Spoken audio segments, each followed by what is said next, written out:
We're in some of the toughest building conditions that Canada has seen probably in the last 10 to 15 years with interest rates. 20% of the building sector in Canada is set to retire in the next 5 years, and industry leaders in Manitoba are saying it needs a large influx of workers to keep up with the needs of growing communities. Succession planning, I think, is incredibly important across the industry. We definitely have had a bit of an age gap, and we are now starting to see a younger workforce enter the industry. That being said, I think we have a long way to go. Although lumber supplier Caitlin Chimko works out of Vancouver, her building supplies go all over Canada, including here in Manitoba.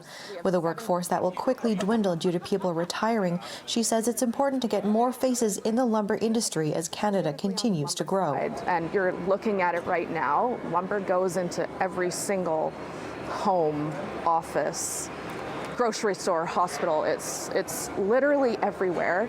A housing need is not going anywhere, and as more people start coming to Canada, we're going to need to continue to build homes. Native Winnipegger and president of the Western Retail Lumber Association, Liz Kovach, says if the thousands of lumber jobs aren't filled, including vacancies in Manitoba, the impacts will be felt Canada-wide.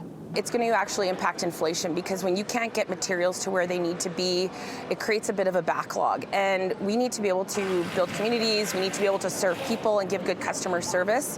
And it really is going to straddle the building, the whole construction industry. Kovach says the lumber industry in the prairies equates to $7.2 billion in sales and will only continue to grow. She hopes more Manitobans consider getting involved in the sector.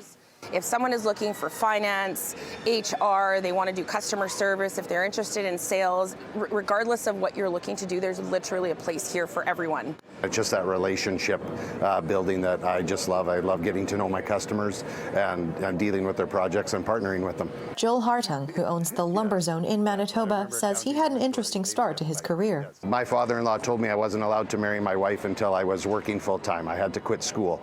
So I quit school, got a job, and he said, no, you're not going to go work there, you're going to go work for me. And that was my first opportunity to work at a lumber yard. He says a lot of his time is spent forming relationships, not only with his customers, but with the people he works with. Yeah, it's fun to hire a 20-year-old out of high school and have them 5 years later maybe married with children, and they are just excited that they can make a living in our industry, and they really enjoy it. The companies that invest in people and programs are going to be the ones who stay ahead in that race. For those interested in a change, the WRLA is hosting a career fair Friday at the RBC Convention Center. In Winnipeg, Joanne Roberts, City News.